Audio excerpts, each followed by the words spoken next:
need to carefully consider which stage of your market entry your brand is at right now. And second, find someone who has the right set of brand attributes, which is very well aligned with your current targets and with your current footprint in the market. You're listening to 15-Minute Mastery, a show that empowers you with insights from leading iGaming experts to enhance your personal or business performance. The show is brought to you by the AI-powered data analytics platform Blask and supported by tech-driven affiliate and media company Already Media, Lala Stars, the leading casino partnership program, and Next.io, the world's iGaming community. Hello everyone, welcome back to another special episode of 15-Minute Mastery with our host Dmitry Belianin. Today, Dmitry will share his expertise on choosing the right sponsors and ambassadors to boost your iGaming brand. This is an area of marketing where Dmitry has had a lot of success, forming some hugely successful partnerships. Welcome back, Dima. We're excited to learn from you today. Hey John, always a pleasure. Okay, so let's kick things off. In your experience, when should an iGaming brand utilize brand sponsorships and ambassadors? And also, when may it not be the best marketing strategy? I think it all comes down to the basics. If you think about, and I think we discussed this so many times previously with all of our guests, what is the number one brand attribute you need to embed into your brand as an operator? Is trust, right? So when you think about the trust, associating yourself with the right set of people or teams is a must. So if you think about the situation where you really need to use the ambassador, is when you're started, when you're a new brand or you're a new market entrant. So let's say you are an established brand somewhere in Nigeria, but you need to enter Brazil. So your set of brand ambassadors might not be able to deliver the same amount of trust you need to inject in your brand prior to entering the Brazilian market. So I think this should be the most important piece of your strategy. If you think about the reasons why ambassadors are not the good strategy is when you obviously think that ambassadors will drive you traffic, because this is not the way how this should be done. Okay, you might sign someone as Drake, you might sign someone, I don't know, let's say as the Travis Scott. Obviously these guys, they have a massive following, they have a massive communities built around them. So the moment you sign them, you probably have like 1, 2, 3, 4, whatever the amount of posts dedicated on their LinkedIn, Instagram, on their like Facebook, and then other social media channels. So you might get and inject some immediate brand awareness and start getting some numbers. But the reality is, this is not how you make money with the partnerships like this. When you sign someone, you need to be ready to build a creative marketing campaign, build a proper advertising, be able to extract the value out of the partnership, investing probably the same amount of money you paid for the contract into marketing of these contracts. So I do think that the people and companies who are signing brand ambassadors, hoping that they will generate incredible amount of brand awareness, are not doing the things right, and they need to reconsider the strategy, because the brand ambassador, you should treat it as the valuable asset, which then you need to advertise badly in order to be able to extract value out of it. Okay, so what are the key factors you consider when selecting a sponsor or ambassador? How do you also ensure they align with your brand values? I think it all comes down to your brand attributes and your targets. So let's go back to this trust example. So if you're a new market entrant and you need to inject the trust attribute in your brand, so you need to figure out who are these ambassadors or sports teams which are aligning with your requirements and your targets at that specific moment of time. So let's say you got someone as, for example, Mike Tyson. So Mike Tyson is a great athlete. He has a great legacy, and he's a very well-known person. But is he the one who can immediately inject trust attribute in your brand?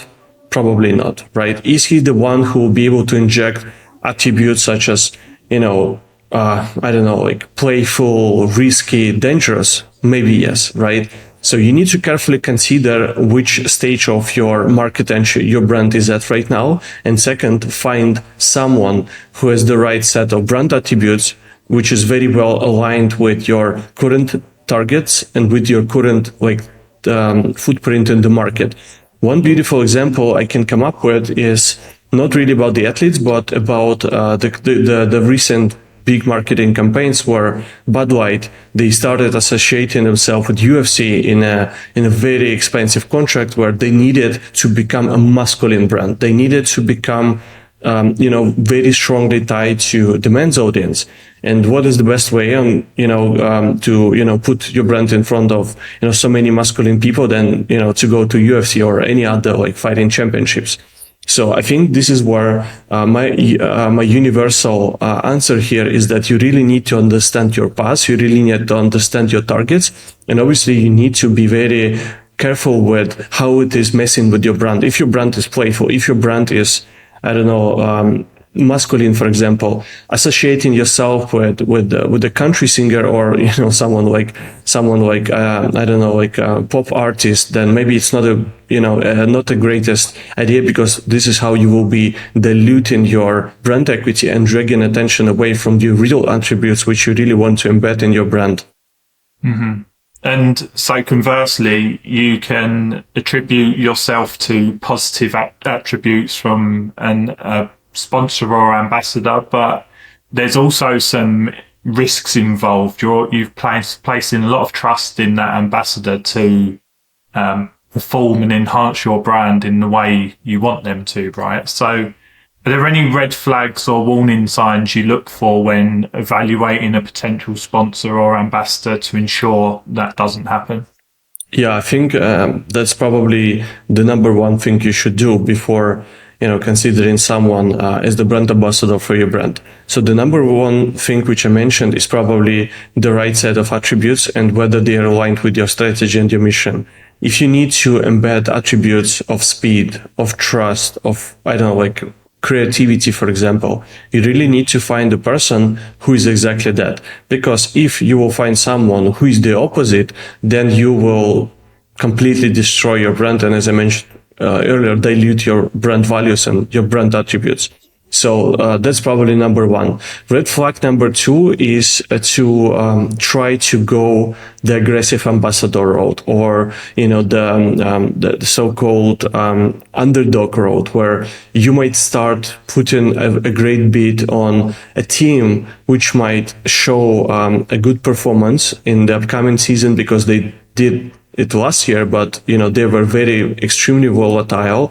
So you end up associating yourself with the risky underdog sports team, which will then essentially ruin your position in the market, where you could be positioning yourself as the market leader, as someone who is coming up with the best odds, the best offers. Associating yourself with the losing team will completely destroy your brand image and the right set of attributes you're trying to build. So the same thing about the brand ambassadors. Someone who is reckless, someone who is not responsible enough, someone who is, probably being extremely crazy in his social media, and his image might not be the right fit, because the people like this, they might not be delivering the items you specified in the contract. The people might not be showing up on the shoot. The people might not be posting the required amount of, stories on Instagram, or just not following the script. So this is where, by putting a risky bid on a certain characters, you might end up in the situations where you just lost your marketing budget. You just lost, most importantly, a lot of time and speed to market, because you might have placed a bid on using, certain character and his image and his photo shoot in your one of the biggest campaigns. So I think in my case, I would have preferred going the safe road. And until the moment I become, as the brand, one of the leading brands in the market, I would never risk myself, my time to market, and the precious, time of building my market share into putting, my bid and my money into risky assets. Mm-hmm. And a lot of what we've spoken about in the newsletter is how there's a massive over-reliance on performance marketing, because brands are apprehensive to invest into brand marketing because they struggle to measure it, right? So as an extension of that, how do you measure the success of a sponsorship or brand ambassador partnership? And are there any metrics you find most valuable? I think this is quite a serious assessment one needs to take in order to be able to answer that question, because brand marketing, and the reason why it's not so popular compared to performance or affiliate marketing, is because of its measurement frameworks. So in order to be able to fully understand your brand impact and the impact of a certain marketing campaigns or specifically ambassador campaigns, because you might be running 10 campaigns at the same time, one of which could be just one, dedicated sponsorship with a football club, or a dedicated like a MMA ambassador, for example. This is where you really need to understand how to outline them from your whole marketing mix and understand whether it's working or not. The answer is quite simple though, because it's really tied into one research technique, which is usually called brand health tracking, where you really need to dedicate time in hiring the agency and asking them to build a certain research, or then go to like a specialized tools to be able to track your brand attributes using these tools. So how it's going to work usually? So you have two things you need to be taken care of. The first one is brand attributes. So I mentioned this probably 10 times during this episode, but this is probably the most important bit, which I feel like is the one you need to track the most. The reason why is because this is how you want yourself to be seen in the market. If you create a campaign with a brand ambassador where you want to be positioned as the fast brand, as the trusted brand, then you need to understand what was your attribute count before and after the campaign. So let's say your trust attribute was 0.1 from 10. Then after running the campaign, let's say after 3 or 6 months, you can do one more measure and you can understand that it became 6 out of 10, going all the way to this ridiculously high number in such a short period of time, right? So this is where you understand, okay, so the perception of my brand in the market changed dramatically. And this is because I've done this campaign. And each one of these campaigns might have a dedicated set of attributes you want to change. So this is how you can understand whether a specific campaign is working or not. So this is thing number one. Thing number two is the funnel which your brand got, starting from the brand awareness stage, going to consideration, going all the way into the loyalty. How the funnel before you started the campaign was looking like, how each stage of this funnel are changing based on the campaign you've driven. So then you can understand the effectiveness of your brand marketing channels. You can understand the results of your brand marketing campaign, and even like some special sub campaigns you're running. So I think the answer here is quite simple, but very expensive. Is the brand health tracking, or utilizing a set of available tools in the market to be able to do the same research for your brand. And previously we spoke about one of the biggest risks being a misalignment with the ambassador. Are there any other common pitfalls that an iGaming brand should look out for when picking ambassadors or working with them, and how can they be avoided or managed effectively? Yeah, I think probably the number one will always be picking up the wrong person from the brand attributes perspective or managing perspective. This is where you can really ruin your whole brand marketing campaign since day one. This is probably my all-time favorite, and I've seen a lot of people doing mistakes like this. Someone signing a random team or a random person only because it was cheap and only because they were available. This is the mistake number one, and I've seen 90% of the market are doing this.